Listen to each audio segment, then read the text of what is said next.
Eu queria comentar o seguinte, havia os esquemas de corrupção, o Mensalão, o Petrolão, que foram esquemas com mecanismos diferentes, mas que buscavam também a compra de apoio parlamentar para a perpetuação de um projeto de poder, no caso, o projeto de poder do PT. E o Valdemar Costa Neto, ele recebia propina, no caso do Mensalão, quer dizer, um esquema para comprar apoio parlamentar, e ele era um parlamentar, alguém envolvido com um partido que estava recebendo propina, e o relator do julgamento do Mensalão, que era o ministro do STF, Joaquim Barbosa, hoje aposentado, ele disse que o Valdemar profissionalizou o recebimento de propina. Valdemar foi condenado à prisão, ele foi preso, ele ficou na cadeia junto com o petista José Dirceu, e ambos saíram por indulto de Natal concedido pela presidente Dilma Rousseff, com autorização do Supremo Tribunal Federal, porque tem lá uma previsão legal para esse tipo de indulto.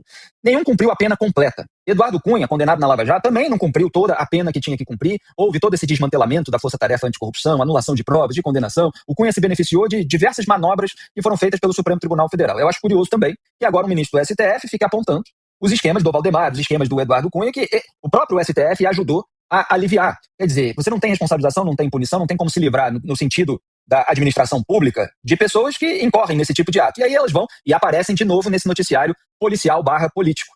As emendas, para dar aqui um contexto histórico, elas foram uma forma de institucionalização da corrupção da maneira como elas estão sendo tratadas. É claro que havia, vamos dizer assim, um mecanismo de emendas com alguma transparência, com alguma rastreabilidade, mas isso foi inchando, depois sendo distorcido, depois se tornando sigiloso, até resultar no orçamento secreto, e agora no orçamento secreto maquiado, duplamente maquiado, como vai sendo feito. A cada momento que se descobre alguma coisa, se cria um subterfúgio para manter tudo como estava. Então, tudo que a gente está vendo é uma institucionalização da corrupção, com algumas pessoas extrapolando até nisso. E aí vem o ministro Flávio Dino e apontar, isso aqui aí já é demais, né? Aí não dá. Aí não. E aí, pois é, e aí vem a deputada Adriana Ventura e fala, olha, só tinha eu e o Chico Alencar do PSOL lá no Congresso Nacional hoje, botando a boca no trombone contra tudo isso. O Partido Novo, que é um partido da direita, o PSOL, que é um partido da esquerda, várias vezes estão juntos no combate aos privilégios. Então tem aí uma agenda comum, mesmo com uma série de divergências ideológicas em relação a políticas públicas, em relação a diversas áreas, como a gente sabe. Mas tem um alinhamento em diversos momentos. Momentos esses, e aí eu preciso apontar até como analista, em que petistas e bolsonaristas têm uma posição igual, similar, conivente, omissa. Então tudo aquilo que se refere à blindagem, tudo aquilo que se refere a turbinar fundo eleitoral, fundo partidário, e agora o esquema de emendas é como se fosse um fundo eleitoral extra. Tudo isso passa batido aí pela agenda bolsonarista. Não tem bolsonarista lá discursando tão firmemente como o deputado do Novo, do PSOL. Então, o Brasil fica entre aí lulismo e esse valdemarismo. Porque o Valdemar é dono do PL, é o partido da família Bolsonaro. Está lá na rede social dizendo uma coisa, no carro de som, engajando a massa. No entanto, é bastante complacente com tudo isso que aí está. Meu amigo Felipe Moura, Brasil. Os caras estão roubando e estão roubando de montão, tá? Os caras não têm mais vergonha não, cara. Os caras não têm mais vergonha não. Não é essa daí realmente chama atenção. Que surpresa!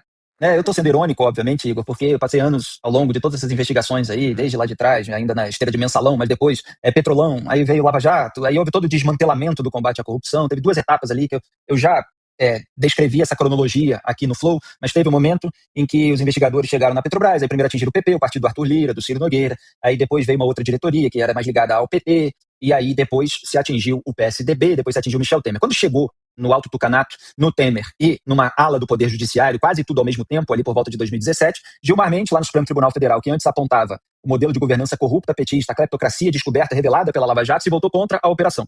E anos depois, final de 2018, quando veio a lista do COAF, com a movimentação bancária típica dos assessores da ALERJ, Assembleia Legislativa do Estado do Rio de Janeiro, numa colaboração com uma operação que chamava Furna da Onça, que era um desdobramento da Lava Jato no Rio. Quer dizer, quando essa operação atingiu o Flávio Bolsonaro, aí o bolsonarismo também se voltou contra a Lava Jato. E aí você teve todo mundo, portanto, contra a Lava Jato. Isso que a deputada está descrevendo, que muitas vezes só fica o Novo e o PSOL ali e tal. Bom, o lulismo, o velho tucanato, o centrão, o bolsonarismo, uma parte do Poder Judiciário, obviamente, todos se voltaram em determinado momento contra a Força-Tarefa. E nesse caso, claro, o PSOL ficou do lado do Lula também contra a Força-Tarefa.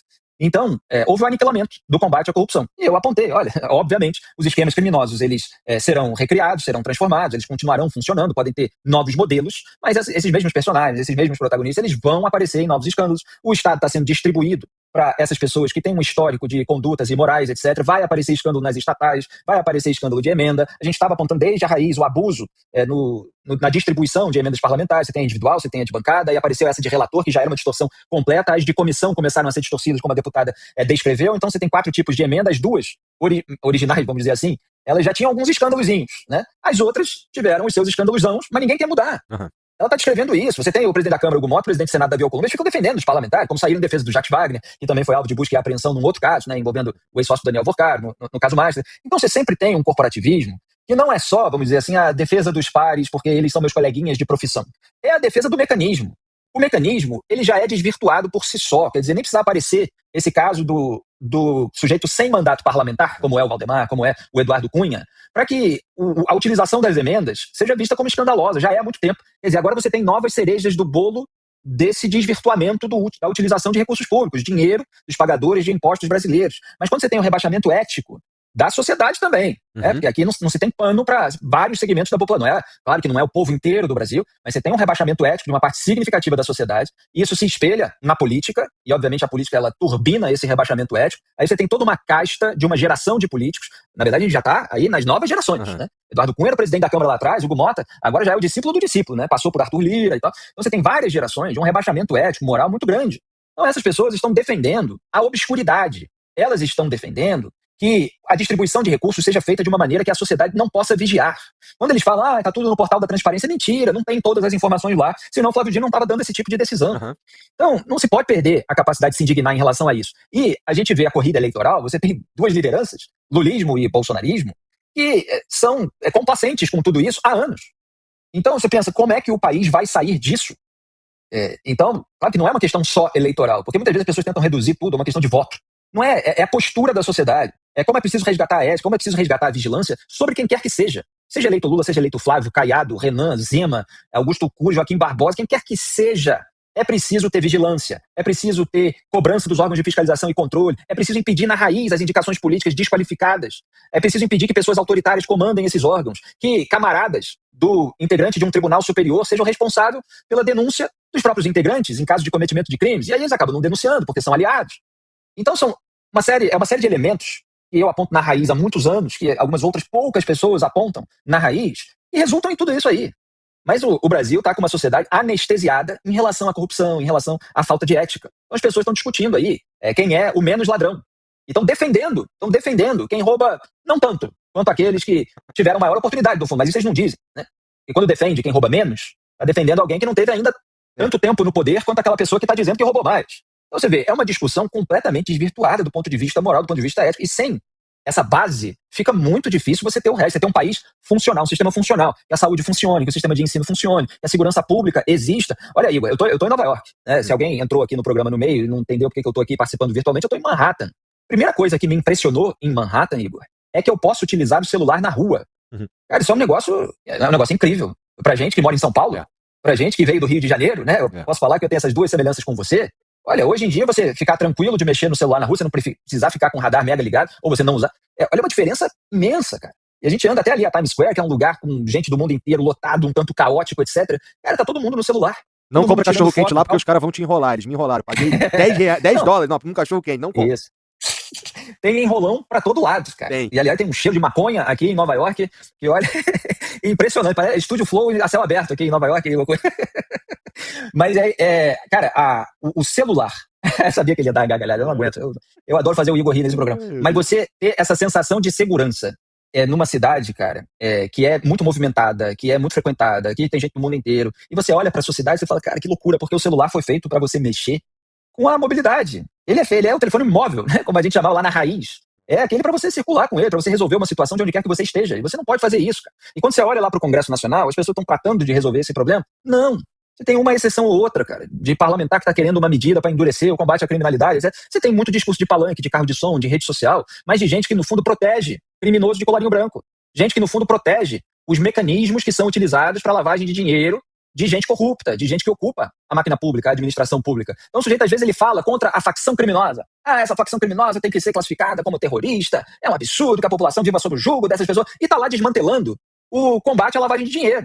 Porque se deixar os órgãos atuarem, como o COAF, vai pegar a lavagem de dinheiro do político também. E aí o cara da facção criminosa, ele é beneficiado pela blindagem política do criminoso de colarinho branco, do corrupto. Então, assim, fica aqui a minha indignação, porque eu acho esse caso das emendas muito ilustrativo. Eles perceberam que, uma casta, vamos dizer assim, percebeu que os esquemas do mensalão, do petrolão, eles eram esquemas sofisticados e tal, mas que acabaram sendo descobertos, acabaram gerando algum tipo de desgaste, dor de cabeça, com um processo mesmo que no final tenha resultado na impunidade. Então, como fazer para abocanhar uma verba pública sem ter todos esses problemas? Vamos tirar direto do orçamento. Vamos meter a mão no orçamento, a mão no cofre. É para onde vai o dinheiro do contribuinte. E aí estão fazendo isso de uma maneira muito mais direta, muito mais ostensiva, há bastante tempo. Mas é claro que com todas essas tecnicalidades, porque imagina, orçamento público, você está falando de bilhões, de trilhão. Uhum. Então você tem uma série de letras, como é que chamava as emendas de relator? Já até me esqueci agora a nomenclatura, RP, não sei o que, tem um número e tal. É um negócio muito técnico. Você imagina uma planilha de Excel altamente sofisticada. É muito fácil você embutir ali um dinheiro que vai para um lugar tal, você não deixa o registro, aí o padrinho não precisa botar o nome. Aí quando se cobra e tal, você fala, mas não precisava cobrar, não precisava dizer o nome antes, então vou mudar a regra e tal, não sei o quê. Quer dizer, eles vão levando a grana na base do se colar colou. Se alguém fala, peraí, tá demais, então vamos conversar. Porque se mandar responsabilizar todo mundo, vai preso muita gente. Aí começa essa reunião da cúpula do Congresso com a cúpula do STF, para ver como é que vai ficar a situação da emenda. Aí parece que cada um tem os seus interesses, os ministros também têm interesse em aprovar determinadas regras no Congresso Nacional, você tem os salários aí do Poder Judiciário, e vai virando essa república do escambo que eu descrevo. Enfim, só para fazer um resumão aqui e contextualizar tudo que a gente conversou com o Adriano.